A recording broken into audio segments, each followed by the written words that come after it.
Hello there. I saw at the CES 2023, the CES that just ended, that VW presented their ID.7 prototype. That's cool. And then I saw, 700-kilometer range. And I was like, okay, that's a lot of range. So it has a large battery. Who cares? Then I saw articles about it. And oh boy, so many journalists compare this thing to the Tesla Model 3. Here's examples from UK Auto Express, Autocar, Yahoo, and even Business Insider.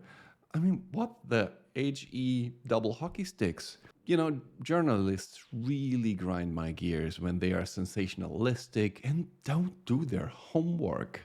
I understand why you compare this to the Tesla Model 3 because the Tesla Model 3 is just this huge selling car and everything should be a competitor. But this is not. I'm Dieter, a German automotive engineer from the industry, and I'm here on a piece of automotive news. I'll look at this ID.7 from an engineering point of view and we clarify, is it a Model 3 competitor? It's not. And if it's not, what exactly is it? And what is its estimated efficiency? And thus, how big is the battery for a 700-kilometer range that they claim? And do I believe it? Thank you for tuning in. And hello to my 50-something subscribers. You make me so happy to have like 700 views on the last video. I'll have more What You Should Know videos soon. Today, we're talking about automotive news, and comment below if you will like it. So let's jump in. The ID.7, to understand the market segment, we need to understand the size. And to understand the size, I took a picture from the car, so I got it off the website from VW, of course. I didn't take the picture. And VW, the only one of the very few things they claim is its wheelbase. They don't state the size, the length, the width, the height, but they state the wheelbase. So if I take this wheelbase of 2.97 meters and I overlay the Tesla Model 3 with its known wheelbase, I see that the Tesla Model 3 is a lot smaller. So that's a small car. The Tesla Model 3, it looks even tiny compared to the ID.3. And at the first glance, I was like, oh my God, did I calculate that wrong? And I redid that calculation, and no, it's that small. So I was looking for a car that is in similar size than the ID.7 because it looks like it's huge. And I found one. Here's the Audi A6 Avant. That's the station wagon from Audi.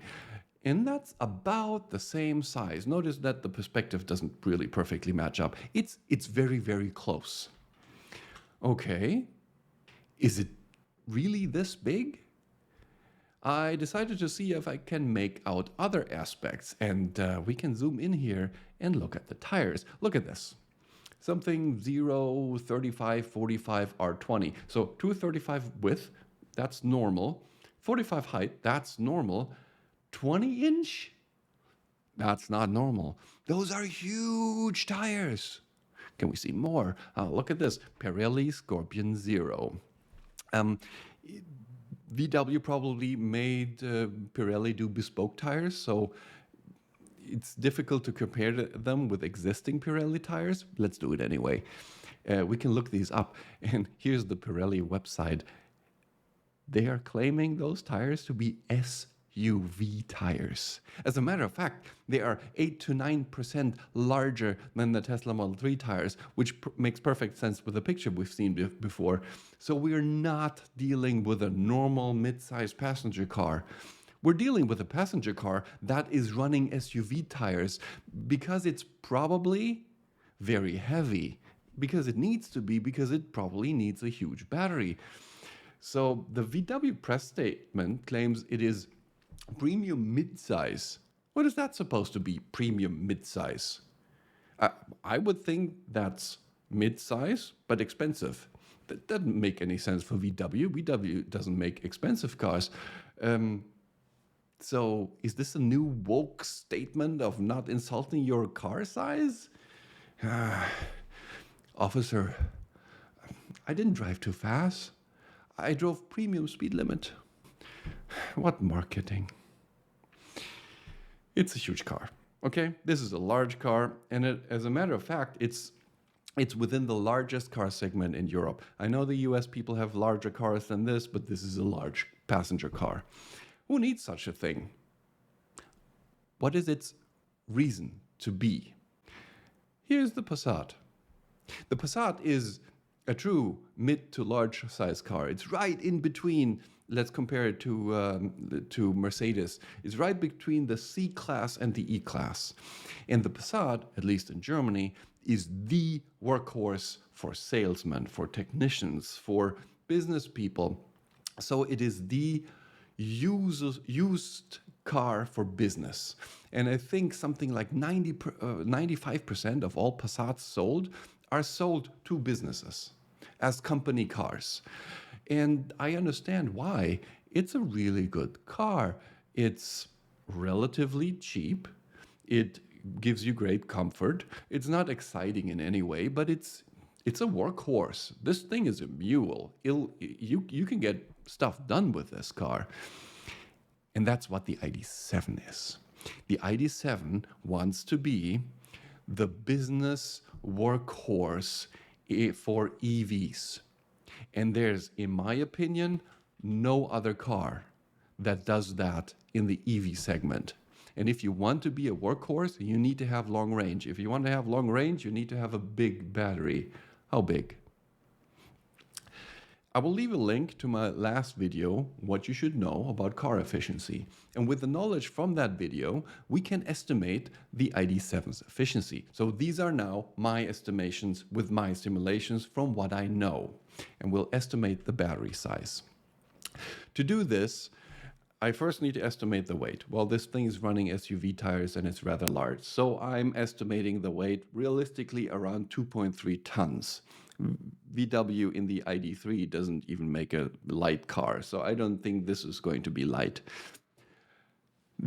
I will give it the reason of doubt for, I'll do it twice, one realistically, the first one, and the second one will be the most efficient version I think VW will put out. Let's say the most efficient version will be 100 kilograms lighter for whatever reason.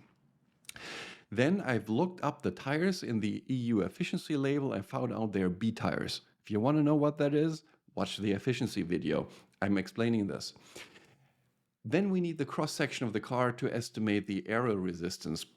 And the cross-section, I just took that from the Audi A6. I copy and paste the Audi A6 cross-section. That's good enough. It's an estimate. VW, in some articles, they don't claim anything in the press release, but in some articles, they claim between 0.22 and 0.23 drag coefficient. I think VW, if you're worse than 0.23, you fucked up. I'll talk about that at the end of this video. So I'm estimating 0.225 to be between 0.22 and 0.23. And doing a simulation with those numbers that we've estimated gives me 16.4 kilowatt hours per 100 kilometer in the WLTP. This is my estimation. Now VW will put out this car this year in 2023 and they will put out the numbers. Let's see how close I get for at least one version of them. The second one, well, I used A+ tires because I looked up Pirelli and Pirelli has the same tire diameter with super efficient EV version tires. And Pirelli themselves, they claim a rolling coefficient of 5.5, and I've used that. That, together with a slightly lower weight, for whatever reason, I get to 15 kilowatt hours per 100 kilometers. The battery sizes for both of these to run 700 kilometers will be either 115 kilowatt hours or 105 kilowatt hours. Now, what do I believe they will use? They will use a 100 kilowatt hour batteries, maybe slightly lower, maybe 90, because batteries are expensive and they will not reach the 700 kilometer range. And they will claim it's almost that to save money, and it's probably fine. So what is the ID.7 at the end of the day? It is not a Model 3. It is not a Model S. It is not a car that normal people will probably buy a lot. It is a car that if a business wants to give their salespeople a car to visit customers, and it has to be an EV, this is the car they're going to get because it has the range. It will probably be not super expensive. It will probably be good enough in all aspects. And that's it. And it's the only car, to my knowledge, that fulfills that market segment. Great job, VW. It's still not premium midsize. With this, here's a bonus content at the very end. Did you notice that when we compared the Model 3 and the ID.7, they have the same shape? Did you notice? Let's do it again, but I'll stretch the Model 3 to that shape of the ID.3. Look at that. It fits the shape almost perfectly. Maybe VW copied Tesla, maybe not, but I think there's more behind this. Let's do another car. Here's the new Sony Afeela. Oh, the same shape again. I hope you like that shape, because this is going to turn out to be the most efficient shape for EVs. This is the shape we will get for all passenger cars coming up. Thank you so much for watching. Please subscribe if you're interested in this. I'll have a what you should know video coming up soon. And if you liked it, leave a like. If you hated this video, leave an up yours. Drive safe, stay safe, and I'll see you soon.